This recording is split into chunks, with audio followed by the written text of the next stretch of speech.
G'day listeners and welcome to another episode of the Scouting Australia podcast powered by Australian Property Scout Buyers Agency. I'm your host, Sammy Gordon, and today, guys, we're doing something a little bit differently.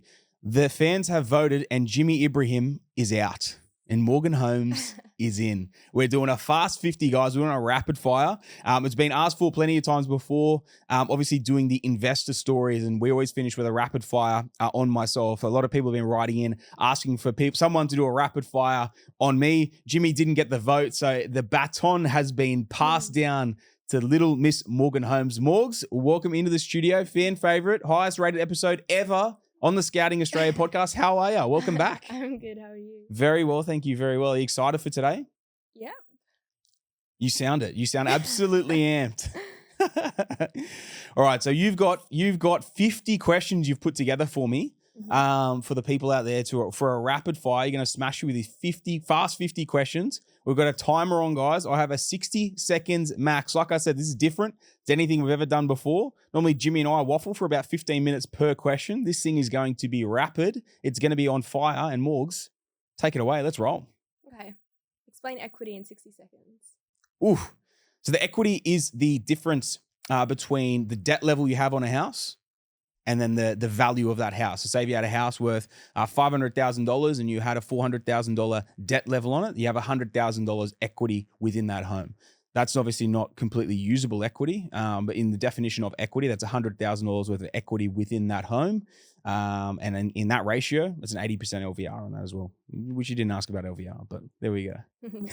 What costs are involved in buying a property? Your primary costs for buying a property, obviously you got the deposit of getting into a deal. So let's say that example before, if you're buying at a 90% LVR, you might have a $50,000 deposit. If you are buying it at 80% LVR, $100,000 deposit getting in on that property, so 20% deposit to purchase that home. If you're buying anything above an 80% LVR, you're going to have lender's mortgage insurance, which on that property would probably be somewhere between about, it could be $5,000 to $10,000 depending on how high you've gone with an LVR. You've got stamp duty. You're going to have legal fees like your conveyancing fees and whatnot as well. You can have building and pest. If you do an electrical or a plumbing inspection, you've got all those things as well as if you're using a buyer's agent, utilizing the services of a buyer's agent, you're going to have their costs on top as well. So they're your primary costs for purchasing a property, providing it doesn't need any sort of renovations or anything beyond that. What is an offset account?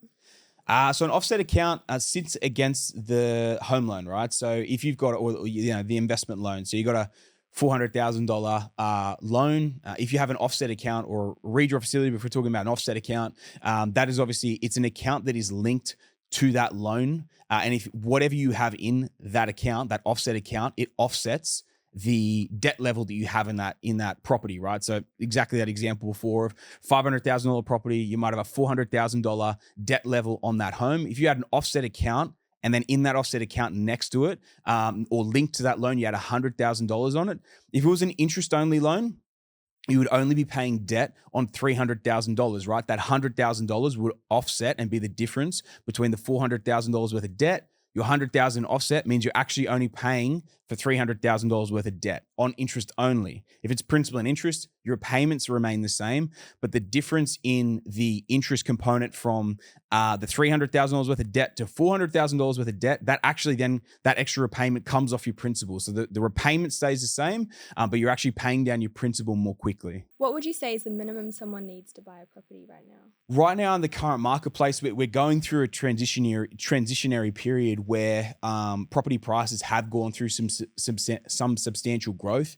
Pretty much gone to the days of $200,000 deals. Even pretty much $300,000 deals are getting much rarer to find. But if you were still able to find, like we're still finding clients deals in those $300,000, you're probably needing. It does come in as well, depending if you're using a buyer's agent or not. If you're using a buyer's agent, you're probably talking somewhere around about $60,000 to $65,000 to get into those sort of entry level deals. if you're doing it yourself, maybe that's around, obviously depending on that cost, you might be around $50,000 or something like that to get in on your first deal. But the reality is it's extremely hard to find properties at that price point, as it is even for us as buyers agents out there. So a lot of the time, and this is the thing, obviously with a buyer's agency fee as well, if you're paying it, you should be getting that as a discount at least off the value of the property that you're buying, plus obviously being able to get access to more stock. So to kind of answer your question, the minimum realistically is probably around about that 50,000, but around that 60 to 65, you can obviously use the services of a professional to kind of kick off and start the journey. What does P&I or principal and interest mean? Okay, so your principal and interest, it's in reference to the loan that you take out. And so if you've got that example before, a $400,000 loan, you'll pay both principal and interest over that on that property. And what that means is, if you set that loan term, these days most people set a 30-year loan term. So you're going to pay off the actual principal. So the actual loan balance of $400,000, you'll pay that off over a 30-year pay down period, right? And so there'll be a set amount of principal that you effectively will be paying off over that period of time, with the interest component on top of it as well. So principal and interest is effectively you paying the loan off over the life, over whatever lifespan of loan period that it is. That's one of those things that a lot of investors especially don't do P&I loans. So they don't actually have the intention to pay that debt off, or they may not, have the intention to pay that off or retire that debt for a long period of time. So they stick more to interest only loans instead. And they worry about that principal either further down the track, or if they're going to sell it, they never really have to worry about trying to pay it back. It'll be paid back once it's sold. What does IO or interest only mean? Okay, so that example of the principal and interest, we're taking the principal out of the equation. So it can significantly reduce the cost of a loan, repayments of a loan, especially when you're building a portfolio. Almost everyone does it from an investing perspective, especially when they're building a portfolio. It allows your cash flows to be a lot easier, right? A lot stronger. Your actual costs and the debt of that mortgage is a lot cheaper to own that thing ongoingly. So interest only, effectively is you're just paying the interest portion of that loan back, and you can't set that for 30 years. A lot of the time it's like a between 2 to 5 year window that you can set your interest only term for. And then after that, it will automatically roll to principal and interest. So, to break that down, if you have that 30-year time frame, that 30-year loan that we're talking about before, they still will set the life of the loan at say 30 years, but they might have a 2 or a 5 year interest only period, and then it will revert to principal and interest. You can always refi them back over, well, not always, but a lot of the time you can refi it back to interest only. But it's one of these things that you have to be able to service with the bank to be able to refi it back over to interest only. Otherwise, it transitions to P&I, and then you have to start paying that principal back in that time frame. Which property is the hardest to buy and why? Always the first property. The first property is always the hardest because you've got to save the deposit for it, right? It's always the trickiest and the hardest to get into. If I look at my own journey, it took me 3 years to save my first deposit to get into my first deal. I think in your case, it was like a 12 to 18 month window of saving pretty hard over that time period to save your first deposit. It's always the longest piece and the hardest one to get into. And that's always the case, and it literally is for everyone, unless someone's being gifted a deposit by parents or whatever, or left an inheritance or something like that. That first deal is always the hardest one to get into. And it's almost always because of how long it takes you to save that first deposit. How do you use your first property to buy your second property? Okay. So if you've done the right thing, and this is why the first property, it's the hardest to get into, but it also is the most important one. If you buy the wrong property, it's not going to help you get into the second deal. And if you buy the right property, this is how it helps you get into the second deal. So effectively, that example that we used right at the start of that equity gain, right? And let's say you went out and bought a property at those numbers we were talking about. You bought a property for $500,000. You put a 20% deposit down. Whether it's a 10 or a 20% deposit down, you're talking a $450,000 debt level. But let's just use that easy example of $500,000 purchase price, $400,000 debt level so it's an 80% LVR. If you bought the right property in the right location, the right price, for one, you should have made a discount on the way into it. So if that $500,000 property you paid $500, but it was worth $520, $530, something like that, you've already made a little bit on the way in, right? You're already 5% in front when you bought that property. But then let's say you were 5% in front, which is $525, and then that property does around about 15% growth. Or let's say it does 15% growth over that time frame. The culmination of that, let's say in the first year, you got 15% growth, plus you made 5% on the way in. That's a 20% gain, okay, in that time frame.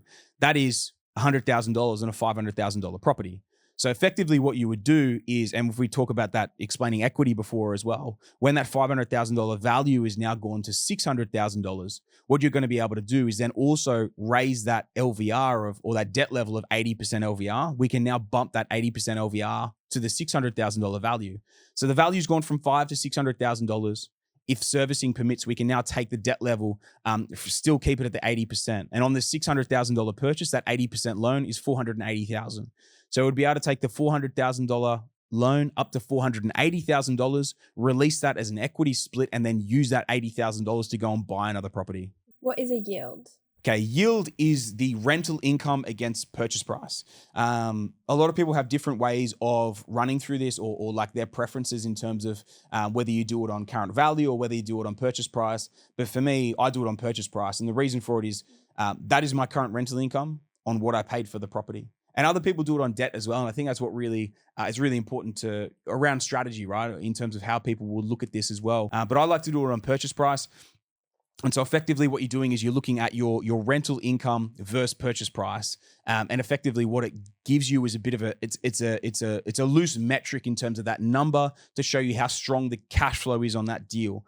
It's not be all and end all if we're talking gross rental yield, because you may be in an area with really high net holding costs like council rates and insurances and things like that. So, 5-6% yield that might seem okay, in one area might be really low in another area because of really high net holding costs.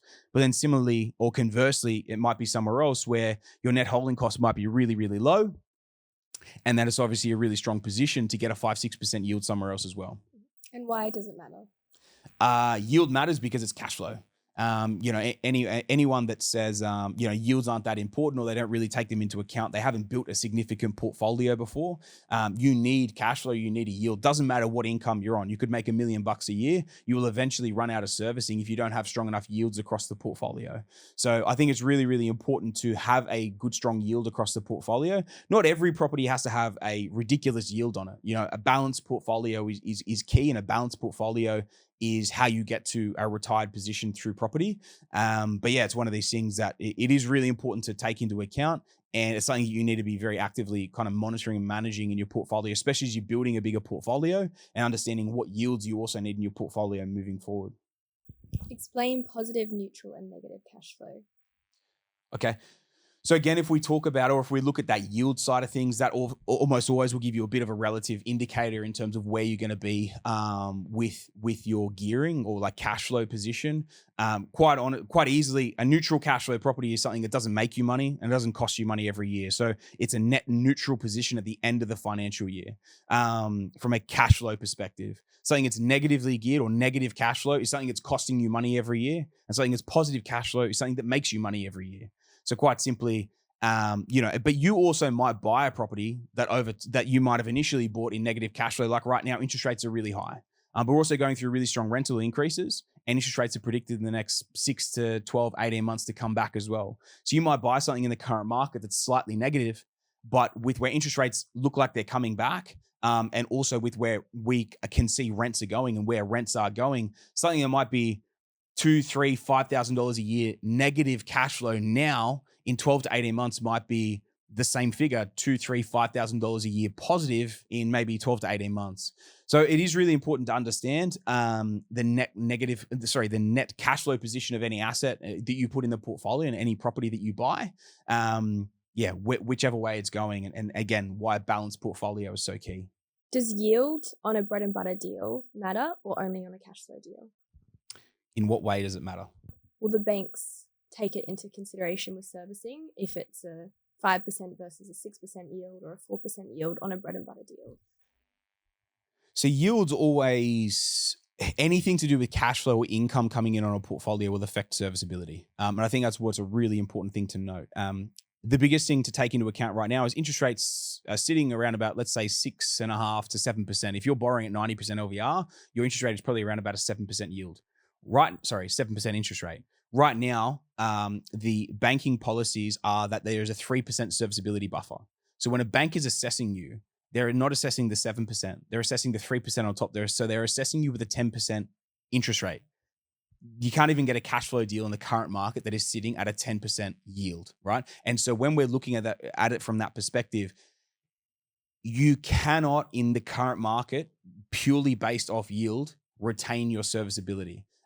Just by buying something, even with a 10% yield, they'll shave it. So they might even shave 20% off, and then you're back at a 8% yield. So you might actually need to get a 12% yielding property, which in this market, you're probably going to be going out in a mining town with 1,000 people and taking on huge risk of the asset just to try and retain serviceability. So I think what's really important is, what is that property in the portfolio for? What is the game plan around that property? And understanding that a growth property is in the portfolio. So bread and butter or a growth property is in the portfolio for growth. It's not in there for cash flow. It's in there for a specific reason. Once it's served that reason, served that purpose, we'll shift it, we sell it down, we move on, and we keep building from there as well. So yield is always important.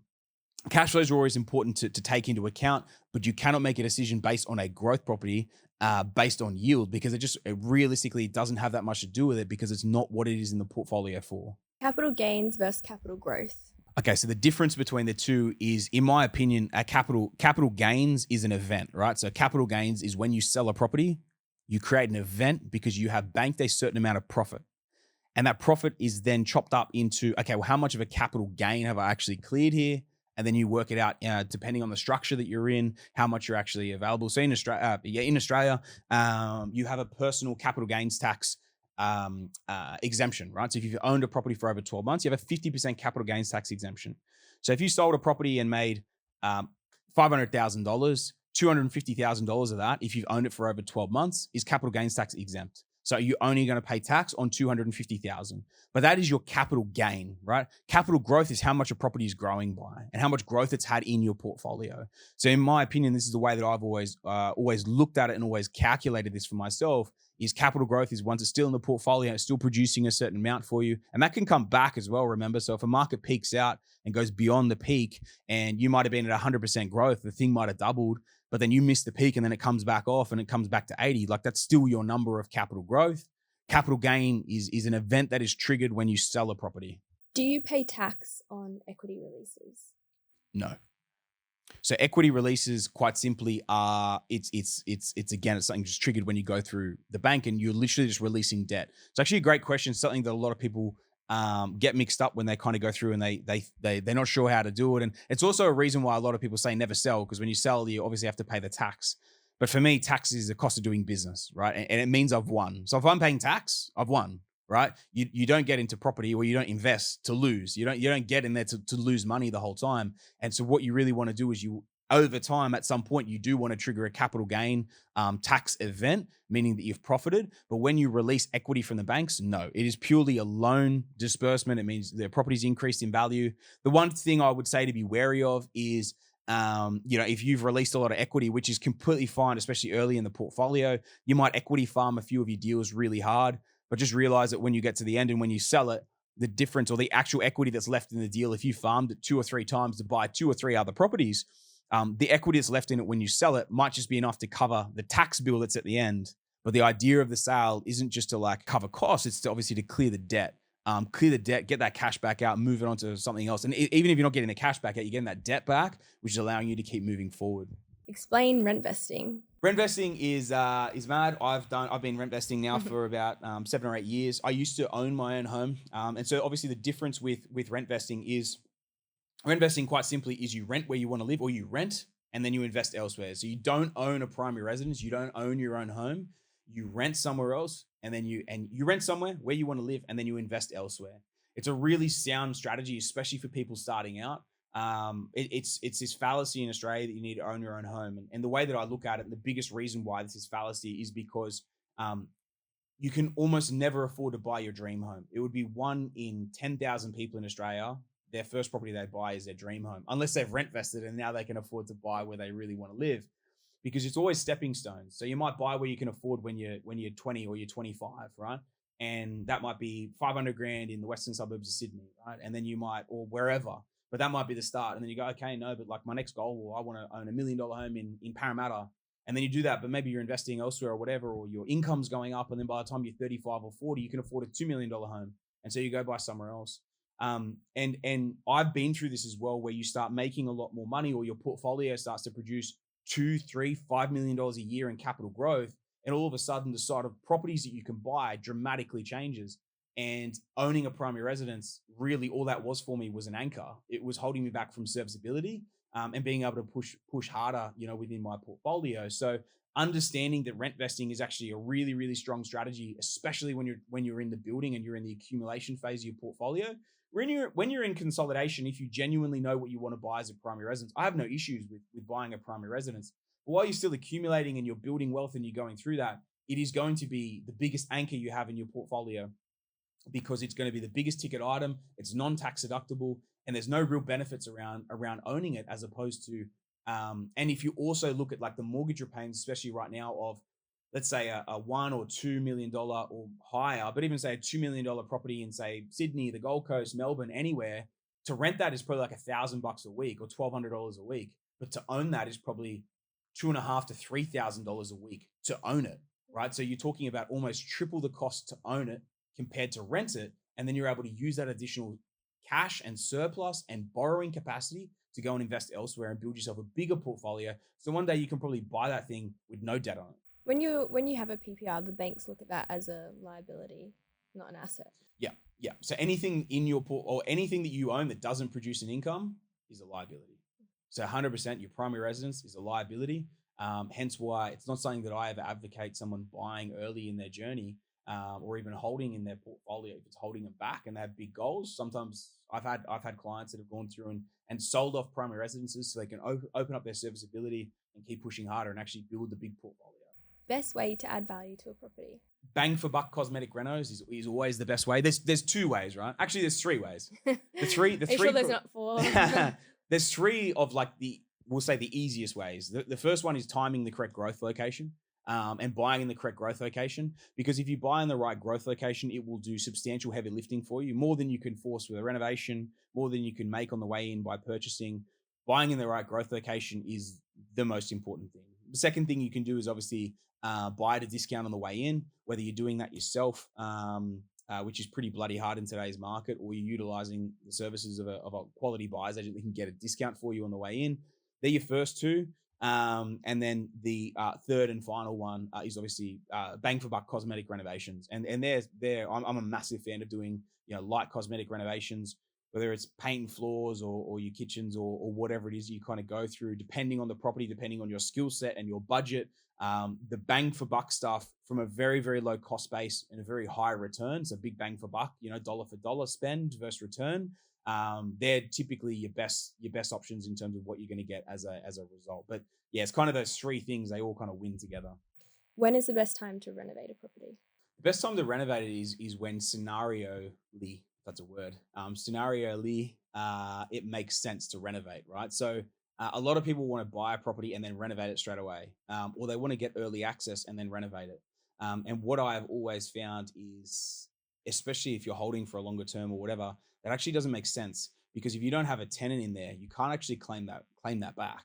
You can add them to the cost base. So if it's a flipper or if it's something from that perspective, you can add it to the cost base from that perspective. But if you're going to hold it for the long term, a lot of those items you can't write off anytime soon, because they are capital works, not repairs or maintenance or anything like that, done from that perspective. So it's always again scenario based what we look at when it comes to renovating. If you can tenant a property initially, or if you buy something tenanted, or you tenant it for 6 months and at the end of the 6 months you do a renovation, from that perspective, it can be a really good way to get a boost from that side. And kind of get it and be able to write it all off, or as much of it off as you can in that scenario as well. But then sometimes it makes sense to leave a renovation towards the end. But it always depends on the scenario. How much work does a property need? Is it rentable and livable in the current condition, or do we need to go through and do it? So it literally always depends on the scenario of both the investor and the property and where it fits in within the journey as well. Blue chip property, best blue collar. I'm a very firm believer in blue collar.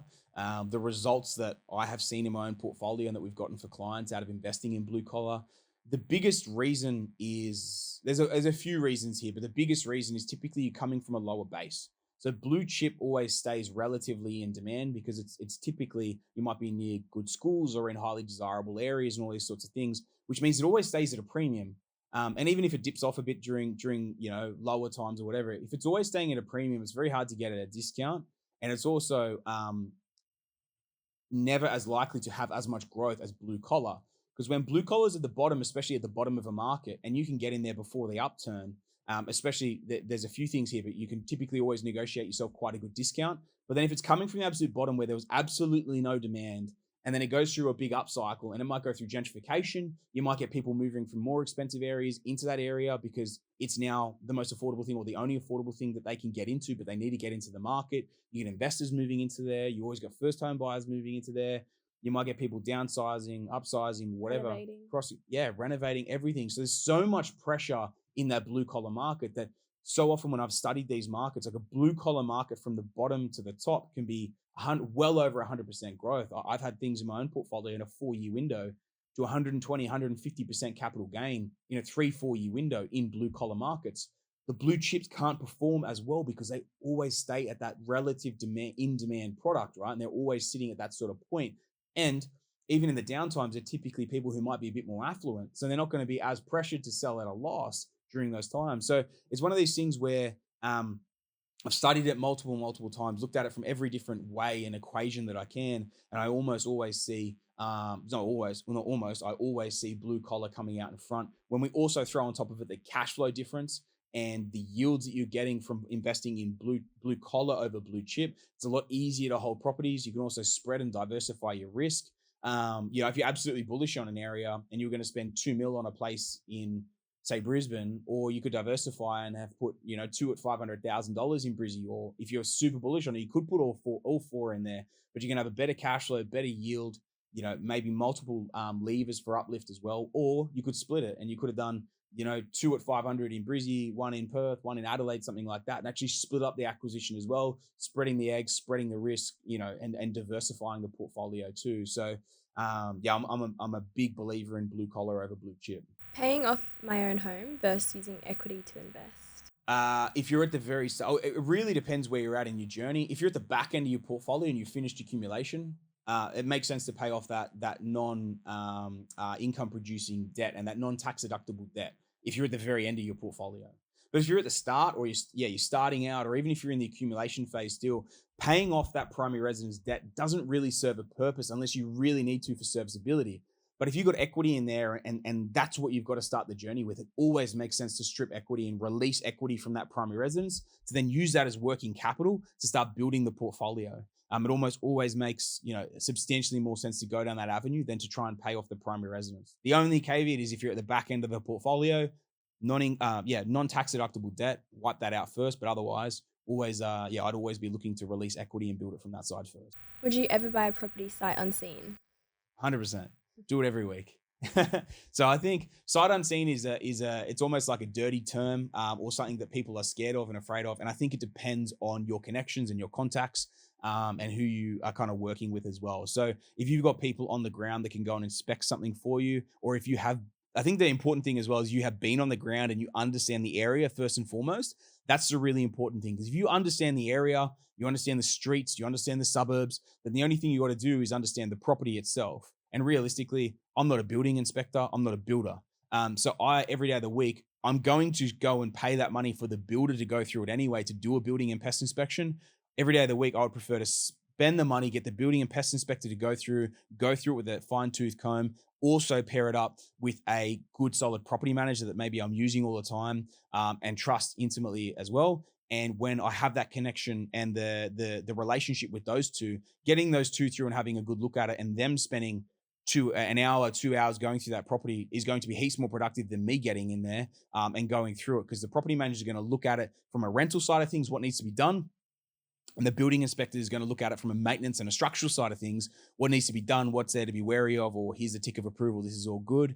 And every day of the week, I would prefer to go through that. You need to understand the area first. And that's the big thing. If someone buying sight unseen and not understanding where they're buying, you could be buying in a full ghetto street. And if you're buying and you have no relationship, and the agent you're buying it off is just sending through his property manager and their recommendation of a building and pest inspector, no one has your vested interest and your best interest at heart.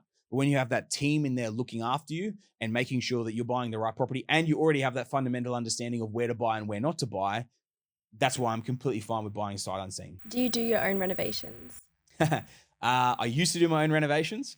These days, the cost versus return of me going and spending 3-4 days repainting a house and then a week to put in a kitchen and some wardrobes or wherever, my time is a lot better spent what I do now. And I think everyone has to look at it from that same perspective. So if you're a lower income earner, or if you were going to pay $30,000 for a renovation, but you could take 2 weeks off, and even if you're making 100 grand a year or something, and you could take 2 weeks off and smash out that renovation, put in that new kitchen, replace the floors, do a repaint, clean up all the gardens, replace all the blinds, and you could do it for 10 grand or 12 grand, 15 grand, right? And you could smash it out in 2 weeks, as opposed to paying someone else 30 or 40 grand to go and do that. That makes a lot of sense. Like that cost versus return makes sense. And I used to always do my renovations.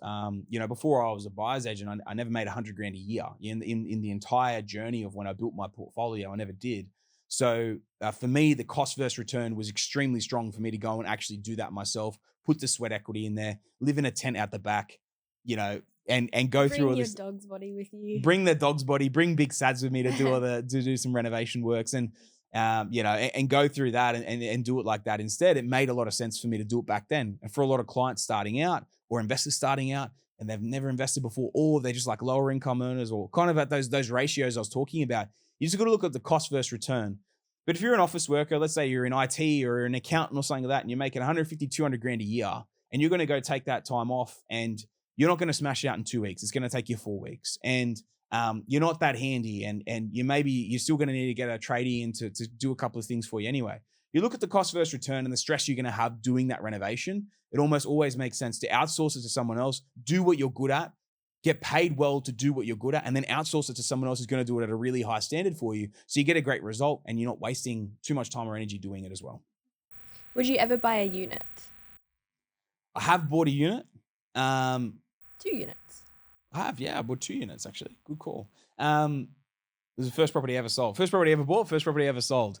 Units are something you have to be very careful of. I think units have their place in the portfolio if you're a very low income earner and you can get into a really good location and there's a disparity that you can see or that makes sense that will close up because of a distance between house price to unit ratios. And if it's there and if it does make sense, then yeah, I think it's okay to buy a unit. If body corp is also. And body corp is the other big thing you have to take into the equation. So very early on when you came into the business, we were sourcing a few units for a few clients and we're buying things, sub $200,000, 20 kilometers from Brizzy CBD. But we had a certain parameter around body corporate and strata cost, right? It had to be like sub $30 a week. So it's less than $1,500 a year. And then if we're getting like 8% plus yields and buying at that sort of money, they were quite positive cash flow. And it wasn't going to be an asset that was going to be hard to sell because of how high that strata was. It's very, very hard to find strata blocks that are that cheap. And I think it's one of these things that if that is your only option, your only avenue, if you only had like 25, 30 grand, you really wanted to get into the marketplace and you could go and buy something like that with a 90, 95% LVR, and then you could go put some sweat equity into it because you weren't making that much. And that's what you need to do to get yourself into property number 1, which helped you get into property number 2, and so on and so forth. Like, I think that's an okay strategy. I wouldn't want to build an entire portfolio of units. I think that's it's an incorrect way of doing it. I did a podcast earlier this year with Jimmy about why you shouldn't buy cheap shit units, or why I will never retire you, or it was something like that. And it's because the net cash flows are never strong enough to do anything worthwhile. But if you need to use that as your springboard and you're a very low income earner, it's going to take you, 3 years to save 50 grand, but you got 25 now and you can get into something, then I think it's okay to start with that. But if you had the 50 to 60 to 70,000, my preference would be to go down the house route if you could get into something for that. But it wouldn't be a blanket no. If it was the only option to get into, I'd make it work. Would you ever buy a property in housing commission? Yes, I bought heaps. Housing commission, I think, is something that's it's misunderstood. It's also something that you have to be. It's misunderstood by 99% of people because they don't know how to actually understand it, right? If that makes sense. It's one of those things where if a lot of housing commission is being sold off, or if you're buying, I remember when I bought a lot of it, I was buying at super, super cheap price points. And so the last housing commission house, actually, no, I'm just thinking of one off the top of my head. in Goodna, right, in Brisbane, just outside on the way to Ipswich. About 22, 23 minutes from the CBD. Had 190,000 for it in 2019.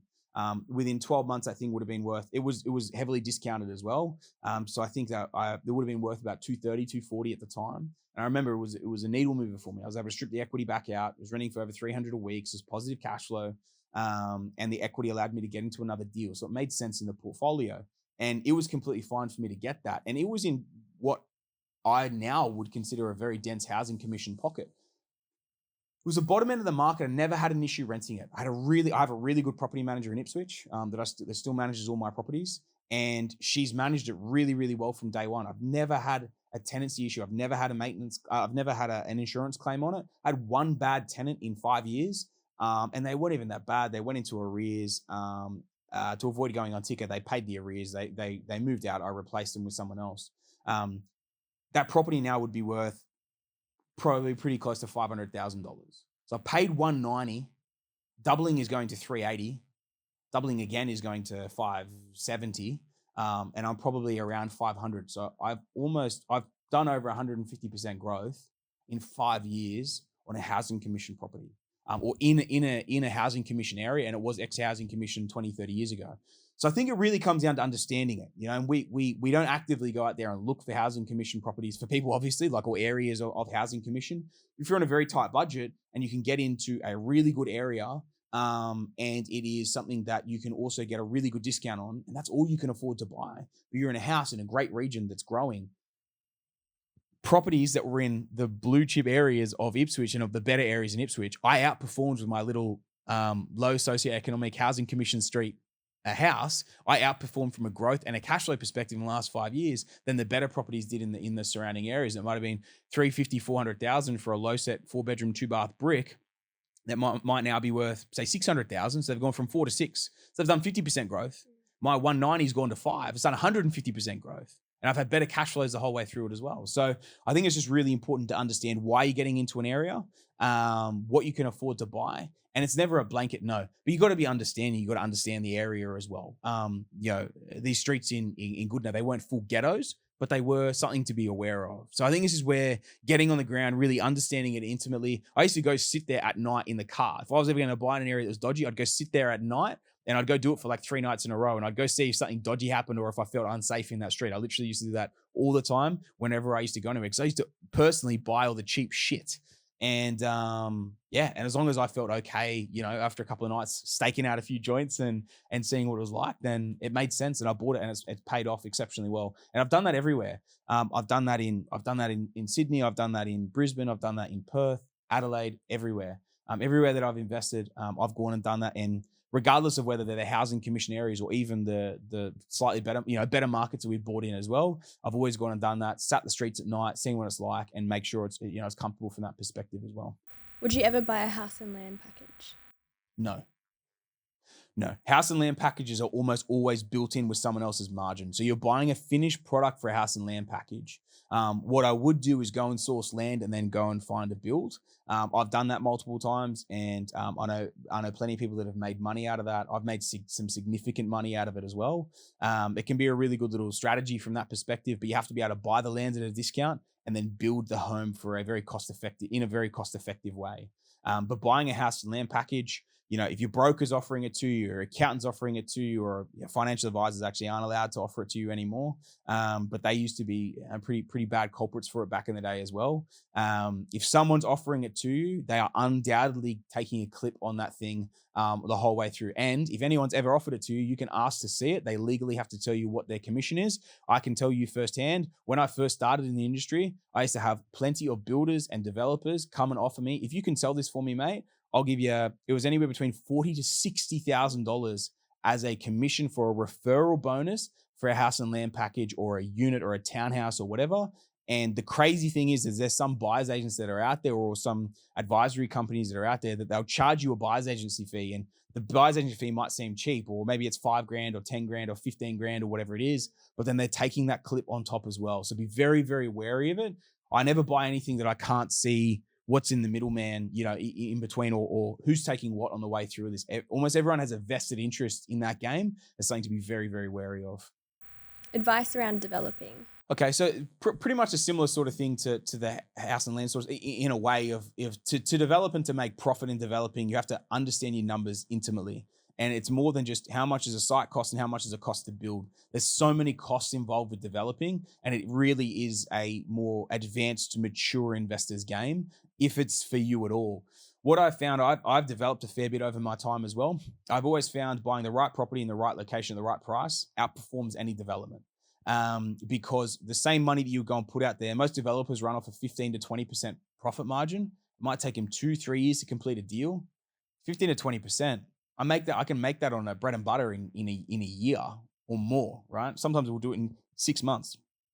So the idea of going and having all that stress and having to tie up all my capital and put it all in a deal to hopefully get 15 to 20%, it doesn't make sense to me. I'd always prefer to try and time growth markets from that perspective, and get that great result. The one caveat on this is if you're maybe at the back end of your portfolio, maybe you've done really, really well, markets are stagnating, you want to have a crack at developing from that end. And if they are, like the last 5 years, it just hasn't made sense to do it, right? Before that, it did. And I haven't really developed properly for my last development site I bought was in 2019 to paint a picture of it. And what I found is if you're at the back end of the portfolio, you want to have a crack at it, and the market has stagnated at some point. So, I'm probably talking anywhere from probably 3 years and beyond from where we are right now, then maybe it makes sense in the portfolio. But as for right now, no, it doesn't. I don't believe it makes sense to develop in this market. Best piece of advice you'd give to someone starting out? Follow the advice or follow the direction of someone who's done what you're trying to do. So I think the biggest mistake people make is they listen to everyone and they try and listen to all these different strategies and they try and do all these different things. And when so often following someone who's done what you want to do, who almost always just has a simple plan and they follow a simple thing that they do, doing that will almost always yield you a better result. So follow or get a mentor or work with someone that has done what you're trying to do.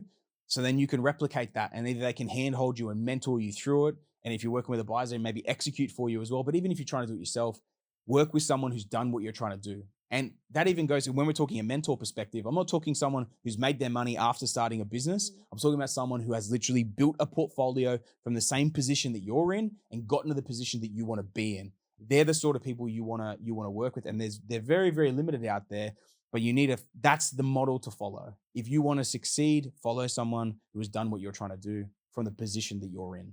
Best piece of advice you'd give to yourself when you started 15 years ago? Go harder, buy sooner, learn more, find someone that's done what you're trying to do. Genuinely from the place where you've come from, but go harder. The biggest thing when I look back at myself, I sat on my laurels. It sounds crazy. I've got a nearly 70 property portfolio plus additional rentals on top of it. Sounds crazy to kind of say go harder, but I look at I miss most of the Sydney boom. Yeah, some of the stuff I had in there doubled twice. I made a lot, but I look at what I did in Brisbane, in Perth, in Adelaide, where I bought 10, 15, 20 properties before the market boomed. If I'd gone harder earlier, I'd probably would be well over 100 properties. I would have had a very different portfolio in Sydney. So yeah, the best piece of advice, it'd be two pieces of advice. It'd be find someone, same as almost the question before. Find someone who's done what you're trying to do. Follow that person and that strategy, and to go harder. So guys, this is a little bit more of rapid fire that we're moving into now. We've kind of banged out. That's 25, 26, 7 questions. Few extras. Yeah, a few extras got thrown in there, guys. This is going to turn to a 52, 53 rapid fire with Sammy. But guys, they were obviously some scenario-based ones that Morgs came up with and got picked up from the Q&A sort of things as well. So we banged out obviously those. Now we're going to move into something. I think Morgs has got some questions for me that's more from maybe more of a personal level, both within my own portfolio and the way I do things as well. So I haven't seen these guys, so it's going to be interesting to see what gets thrown at me here. But let's dive into it. You ready, Morgs? Are you? I hope so. Let's go. All right. What was the last property you purchased? The last property I bought was I actually just bought a unit block, $1,025,000. Oh. Yeah, you don't know about that. No, I don't know about this. You know any of the properties I buy. $1,025,000, 4-pack of units, about 300 meters from the beach, all individually titled and needing renovation work. After the renovation works, it's going to be I'll probably make $500,000-$600,000 on the thing in terms of an equity gain. But pretty decent project. Yeah, $1,025,000. Yeah, probably $125,000, $150,000 reno that's coming on that thing as well. What's the worst property you have purchased? The worst. Like the worst performing or just like the biggest pain in the ass? The one that you probably like the least. It kind of splits between two, probably, like that I really think about. The first one was the second property that I bought in Adelaide. I was a little bit under pressure. I stressed a little bit on it, and I'd probably jumped the gun on it a little bit. Looking back on it, actually, it was still a decent buy. But it, for some reason, so I bought two properties in Adelaide at the same time. One was a fibro house. It was like $22,500 cheaper than the brick house that I bought. The fibro house, literally, I've barely ever had an issue with, and I've owned the property for 8 years. And the other one that I bought which was $22,500 dearer, was brick. It was next suburb over, slightly better suburb. It was still a decent buy, but it's funny. The brick house just had so many more issues with it than the fibro one after all these years. And that is probably, if I look at it, that's probably like the most painful property I've probably ever had. But again, I say that, and I bought it like really at the bottom of the market in Adelaide in 2015, 16, I think it was. I paid $177.5 for it, and it would be worth $450,000, $500,000 now. So yeah, it's the biggest pain in the ass, and it's tripled in 8 years or whatever. So it's done all right. Have you had any nightmare tenants? No. Everyone in the room, please touch wood. Everyone listening to this, please touch wood. I've actually never made an insurance claim. I have, a massive portfolio. I've never made an insurance claim. I've never had a tenant trash a house. I've never been through any of that. Literally, I put it down to, a little bit of it is down to luck, and the other side of it is down to not always trying to push for absolute top dollar rents. I think when you always push for top dollar rents, like absolute top dollar, you always invite a tenant that you probably don't want in there. And I'm extremely strict with who I choose from a property manager perspective. I'm very blunt and direct with what I expect from those property managers. But then in the same way, I don't do it in a rude way. I do it in a way of, you have the potential for a lot of business with me, or you already have a lot of business with me. Same as, and it extends to my clients as well. You look after me, you look after the clients. We have no issues. If you do, this is a lot of business that you're going to lose from that side. And so what we see is obviously a lot of clients and myself, portfolios get really well looked after, but yeah, never had too much of an issue. You get a few people run into arrears or whatever, but no one's really that bad. Even in the house you had to knock over? Oh, literally, they popped into my head for a second. And when we talked about the worst deals in the portfolio, that was one that I was kind of half tossing up. But then, because I thought it was a property I was going to be able to renovate, and the renovate, it just like, there was just too much wrong with it. And that's, I say on the podcast all the time, like the properties that I buy are the ones that are too hairy for clients. And this thing almost turned into the worst property in the portfolio because it was awesome. It was a 800 square meter corner block. Like everything about it was mad, but the house eventually we realized was irreparable. It was too far gone. But the tenants that were living there were on for like $300 a week. Like the old lady had fallen through the back staircase and broken a leg. And I was like not with me, pre me. Yeah. Not, this is the thing. So it's just like a headache, a nightmare. Right. So I had to evict them, but they actually were fine. Like they were grubby and they were dirty, but they'd been in the house for 20 years on like absolutely bare minimum rents. They were actually nice. Like I met them out there when I went and bought the property. But to give a bit of context on that, like I thought, like, why is that property not the worst property? Like I had to knock it over, right? So now it's just a block of dirt. I paid $250 for it. We had to knock the house over, which cost about 25, 30 grand. And they had a client in the north of Brizzy who was, right in the center of Brizzy, who was he bought this land. He was going to knock over the old Queenslander to build his dream home. And he called me and he goes, mate, I don't know if you're interested, but I'm about to knock over this house and I'm about to sell it to like these house removalist guys. And I don't know if you want to put it on anything or if a client wants it. I was like, hell yeah, man, let's go down the avenue of this. And I relocated the whole thing onto the house. And it was a Queenslander, but it was split into 2 units. So I was able to put that on one of I subdivided it, put on one of the blocks, and now I'm building on the other one. So for the deal that was like almost the worst thing in the portfolio, I'll probably make early numbers on this thing. I'd put like 750, 800,000 that I'll make off the back of it. So it just turned out all right. Most expensive property you've purchased? As of right now, in terms of settled, I would actually say the 4 units that I just bought. That were all in, they're separately titled, but it's a 4-pack, right? I bought them all in one line, but they're all separately titled. There's $1.25 million. Is that your first $1 million plus purchase? Yes, it is. I bought 2 in the last like 6 months. I bought 2 other purchases that were, one was $950 and another was $995. So it was literally, I said, it was worth like, I don't know, 1.2 million or something, this thing. I negotiated the hell out of it, and it was at a mil.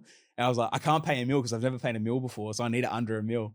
And thankfully, I had an extremely strong agent connection. You know very well who the agent is that I worked with on this, and he got me the extra $5,000 off, so $995. But then, yeah, this one was an inevitable over $1 million purchase. But there's a few pretty big boppers that maybe next time we do this, are gonna dwarf the little $1,025,000 purchase that is my current highest price. Cheapest property you've purchased? Cheapest property purchase is the 155K Fibro house in Adelaide that I bought back in 2015. That would now be worth like 450 odd, something like that. So that thing's like tripled in 8-9 years for me as well. But yeah, that's the cheapest price I've ever paid. Actually, I lie. It just popped into my head. We had this deal that crashed and fell over on Building and Pest at like 250. This was about 12 months ago. The client, we negotiated like a $50,000 reduction on it. And then the client, and it would have pretty much taken care of the works, but there was something with the bank, and then the bank red flagged it, and they go, no, it was something weird that came in. The bank weren't willing to settle on it. So the client was going to do it because we negotiated enough off that it would have been done. And, like that it would have taken the equation. And so the deal had to be crashed, but the seller had another property that he was going to buy. And it's super cheap, but like he had this other property. He needed the cash for it, owned this thing outright, and he couldn't release the equity. And so we'd gone from 250 to 200. And then I just said to the BA, and it's him, Jakey, right? I said to Jakey, I said, offer him $150,000 cash and a 7-day settlement. And they took it. So, I settled it. I bought that thing and then settled it in the 7 day, which worked in with the guy's needs as well, right? So, but we didn't have any other cash buyers in the books at the time, and it was a hefty reno. Like the dude that was buying it at 250, he was already going to put like 30-40 into it, and there was the extra 50 grand's worth that was there, and there was some stumping issues, and there was just like it was a bit of a hairier job to have to take on. So yeah, it was one of those things where right place, right time, right amount sitting in the bank account, and that's actually the cheapest one I've ever bought. I forgot about that. Biggest regret? Not going harder. Biggest mistake? Not going harder. I think actually, yeah, like thinking about it genuinely, the biggest mistakes and biggest regrets is I don't have too many regrets in life because everything kind of feeds into where you are, and I'm not in a bad position. But you always look back, and I think anyone that's owned property, or anyone that's like anyone in Australia, right? Everyone's missed. Everyone in their 50s and 60s are all like, bloody hell, I wish I went harder. Or I wish I bought something, in Sydney for 30 grand at 1990. I think not going harder sooner would definitely be the big one there. Because yeah, like I was saying before about the Sydney boom, missing more of the Sydney boom. I would have loved to have gone harder there. Your favorite property? My favorite property? It's like your children. Yeah. I would struggle to pick out an absolute favorite. The gold toilet. The gold toilet was actually, that was an absolute ridiculous deal. There was a deal in WA. That would be up there. Paid $220, needed a $30,000 renovation. The builder, who was the agent's builder, got the quotes mixed up, and he sent our agent an $80,000 bill for a different property. He got the addresses mixed up and a $30,000 bill to a different property. And so because he quoted two deals on the same day, and he sent the wrong one. So we negotiated $80,000 off the $300,000 asking price, and bought it for $220. And it only needed I did the reno for like 20 grand, and they didn't realize until after it had fully exchanged. This was in Perth. So, no one was able to kind of back out of it or anything. So, and I remember that I felt bad because the builder's like, I have to kind of wash my face on the other one sort of thing. But at the end of the day, it's one of those things you've got to be in the game to win it sort of thing. But that one with the gold toilet, like that would be worth, paid 220. I would have changed from 250 grand. It would cost me 240, 245-ish all in with the reno. That would be worth 650 to 700 now. It's in an extremely good location. I bought that very, very early in the Perth cycle. It was one of the first properties we ever bought in Perth. And then I'm actually building a granny on it now. So by the time that's finished, I'll probably all in be about 450 in. Combined rent will be about $1,200, and it'll be worth probably $1 million all up. Actually, there you go. That's up there with the favorites. The little fibro shitter in Adelaide is one of my favorites. I've owned that thing for almost a decade. I never hear anything about it. It's tripled. I've had 2 tenants in nearly 10 years. Like, it's been mad, People worry about the fibro stuff. It was built in like 1950, and yeah, it's been an absolute beast. You know, when you look at the ROI on that thing over that time frame, has always been positive cash flow since day one. When I bought it, I think rents were 270, 280. Now they're like 450, 480, something like that. You know, it's just been an absolute cracker to own. And one other one I'd probably throw in was the second deal I ever did was the build that I did down in the Highlands. I did like a primary residence build. I learned a lot from that, and I worked my absolute ass off. You know, I built all the fences myself. I built all the retaining walls. Like I literally built retaining walls where I had to build my own building envelope and then get it engineered. And I had 2.4 meter posts, and I was like, well, instead of cutting them down to 2 meters, I was going to have 2.4 meter posts and put them 1.2 on the ground with 1.2 out. And this thing was an absolute like beast, like built like an absolute tank. And like I did all this stuff myself, and I watched YouTube videos on how to build retaining walls, how to build fences, how to build gates, and I did all the stuff on how to pour a concrete drive, and then I'd have guys come through and I'd do it with them and everything. And I just learned so much from that house. And I did that at 22 for 355,000. And it would be worth about 1.3, 1.4 million now, 10, 12 years on. So that's been a pretty cool property to have. Which BA APS have you bought the most properties from? Sammy Gordon. Mm-hmm. That would be it'd be a very close tie between three of you, to be honest. Because I go very hard when I believe in an area, I go very hard in a specific area. It'd probably be between you and Jace. Like you guys are in probably a lot earlier than everyone else. Your specific region where you guys were very dominant in 2021 and 2022. I bought extremely aggressively within Perth, right? Especially 2021. I think I bought about 10, 15 properties or something during that window when a lot of people didn't want to touch Perth because at the time it wasn't a proven commodity. So late 2020 through to late 2021, I went on a very aggressive buying spree there. So yeah, it'd be between you two, I think, that would have bought the most with. How many properties have you purchased in 2024 so far? I don't know. 10 to 15, something like that. I went quiet for a bit, and then we had a bunch of deals fall over. We had a couple of really big deals come through. So like those unit block deals, I didn't have anyone on the books for. They also weren't cash flow plays, so the yields actually weren't that great on them, but they were really good equity plays. We didn't really have anyone on the books. Like most of our guys are max 600,000 to 800,000. So we start talking like 950, 1.25 mil, 1.025 mil, plus 150 grand on renovations. Didn't really have people on the books for that sort of stuff. So there's 2 unit blocks there that I bought myself, and you've been getting into a lot of the new markets, kind of testing them out. Yeah, so we've opened up 3 new locations since the start of the year, and I'm always an advocate of getting in myself first. I've probably bought 2 or 3 properties in each of the new locations as well, so I'm probably up around about 15 properties for 2024 already.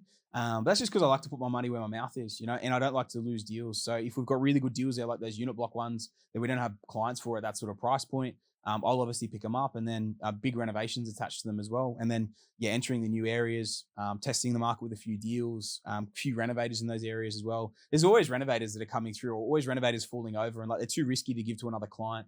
So I'll just come in on the back end, and whatever it's been negotiated down to from a building and pest, I'll just buy it at the back end and just do the renos, refi back out. Yeah, 100%. What's your next big purchase? Most people will know that we have been actively moving into commercial. So we've been in commercial now for the last 12 months at APS. We're very small with it. We don't. You look at the difference between the amount of commercial properties that there are in Australia compared to residential, and you're probably talking 5 to 10%, right, of the pool. You cannot execute that with quality at scale. So we have a very small, finite team that really works hard on it and produces really good deals. We've got a few in the portfolio now, and I'm picking up a few more. So I'm kind of diversifying a bit. I'm still a massive believer in resi. There's 15, if we're talking 15 odd properties that I bought at the start of this year, 1 commercial, the rest resi. I'm still a very, very big believer in it. But there is a very big commercial deal coming together at the moment that we sourced over in Perth that's coming together. So it isn't fully signed off on yet, but that's what's pretty much in the works for the next deal. By the time this goes out, we'll see. It'll probably be really under wraps. When will you buy PPR? No set date on it. I don't know 100% where I want to live. I don't know 100% what I want to buy. So until I do, there's absolutely no point me going and dropping 5-10 mil on a primary residence that I don't know if I'm actually going to enjoy living there in 3 years or 5 years. So for me, primary residence is a very calculated decision because of the size of the purchase price. You got stamp duty on the way in, you got sales costs on the way out. Buying a $5-10 million primary residence, you're talking, you could be talking $500 to $1 million in terms of getting in, getting out, if you don't enjoy living there or whatever. So we're testing a lot of, as you know, we're moving into a different place at the moment. We're testing a lot of different places. I just want to see what I really love. If I fall in love with something, maybe I'll buy something. But at the moment, there's absolutely nothing on the horizon to prompt me to buy. Because at the moment, it works well for me as well. It doesn't make sense for me right now to buy it unless it's something I fall in love with. It makes complete sense. I will. Otherwise, yeah, I'm not there yet. Sam. Morgan. You are known for your negotiation skills. What is the biggest discount you've ever gotten on one of your properties? Probably the biggest one would be the one that I bought at $995. That was a $205,000 discount. If we talk about percentages, I've done some that I've probably negotiated 40 to 50% off the purchase price. But yeah, if we're talking dollar values, that one that was $205,000 off, that was a pretty big one. If that big bopper commercial one that I'm talking about comes together, we're talking a couple of mil. So we'll see if that comes together, and maybe we'll check in later in the year and do a bit of a recap. That is it for those ones. Okay. Now, how many questions in are we? This is your first 2 segments, yeah? 35 or 40 questions in. Are we finishing with rapid fire? So we're 40 questions in. Yeah. Hopefully everyone's still there listening. I don't know if I can do this as fast as you. You got to smash it. Have we got the music? Producer, have we got the music? Let's go. Biggest goal you're chasing in life?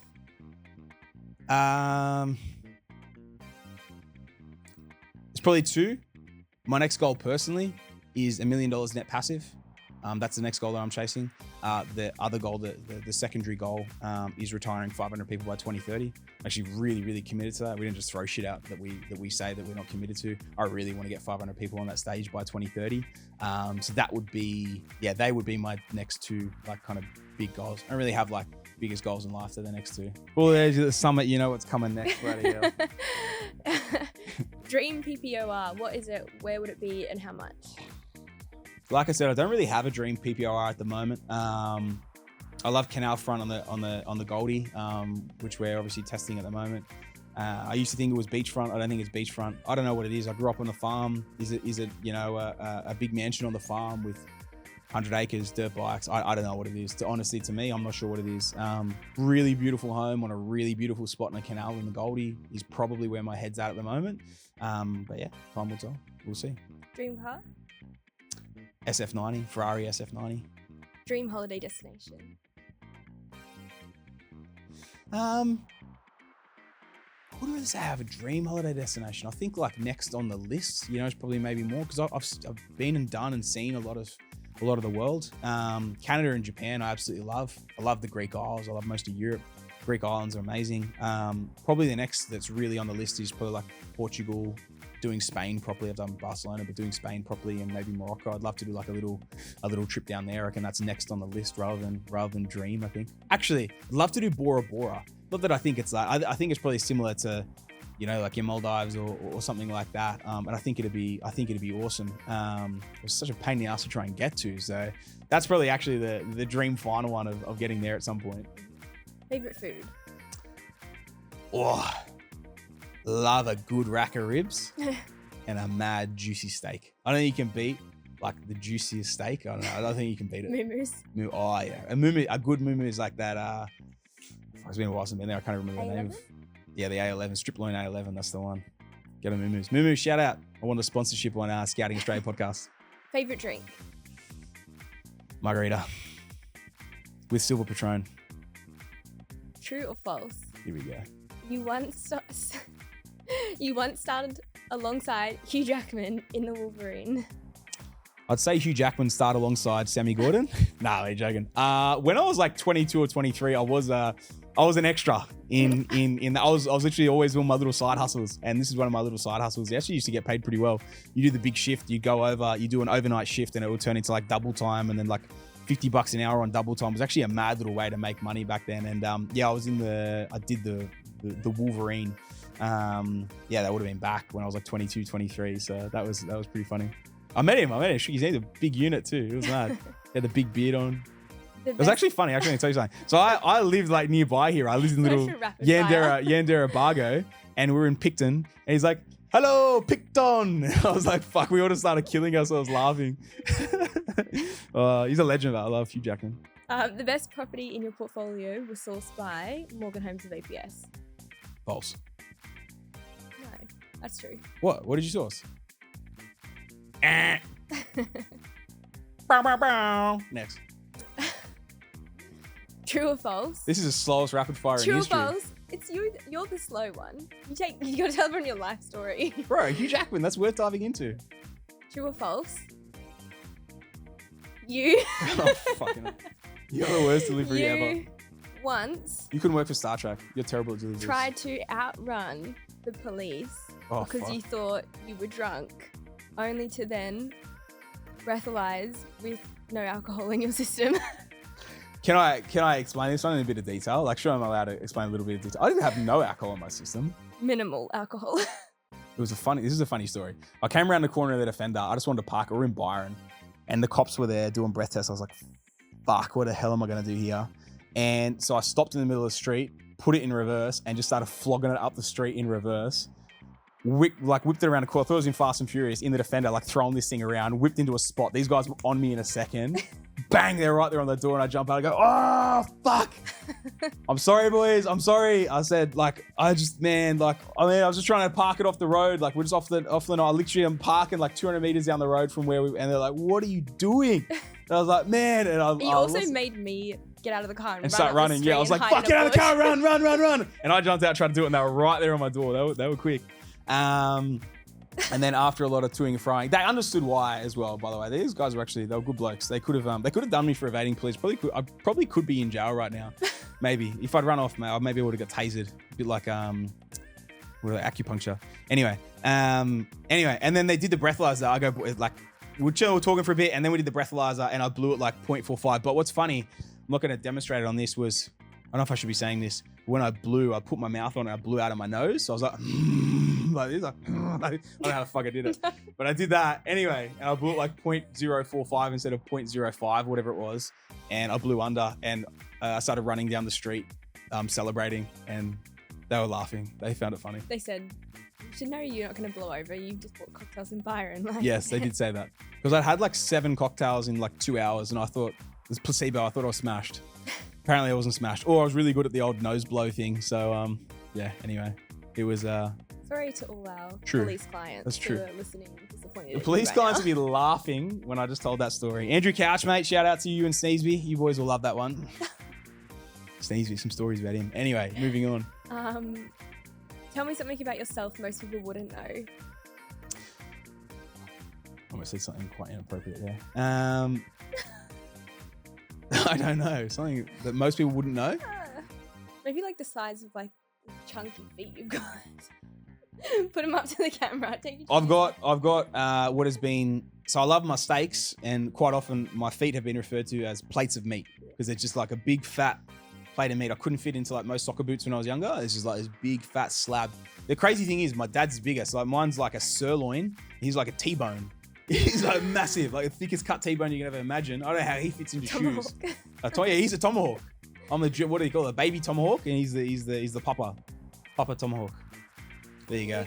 Yeah, thanks for that. Rapid fire. Slowest rapid fire in history. It was like a rapid fire in a VW Beetle, just going down the freeway. That's what I felt like. Anything else, Morgs? That's it. There we go. An hour and 11 minutes. Listeners, I hope you enjoyed that episode. It was something a little bit different. Morgs, thank you for jumping on and coming in with your arsenal of questions and trying to make me feel awkward, but you didn't succeed. I think you felt more awkward than I did with half of those things. So thank you for jumping on. I hope you enjoyed the episode. Listeners, if you enjoyed it and you want Morgs to be the new host over Jimmy on a permanent basis, make sure you write in, you let us know. Send hate mail to Jimmy. No, don't do that. We love Jimmy. We all love Jimmy. I'm going to leave it at that because everyone says I'm too mean to him, even though I love him like a brother. Morgs, thank you for jumping on. Listeners, I hope you enjoyed it. If you did, make sure you send it on to someone else you think might take some great value. There was a fair bit in that. So I hope you all did enjoy it. 50 odd bloody questions. I had a lot of fun.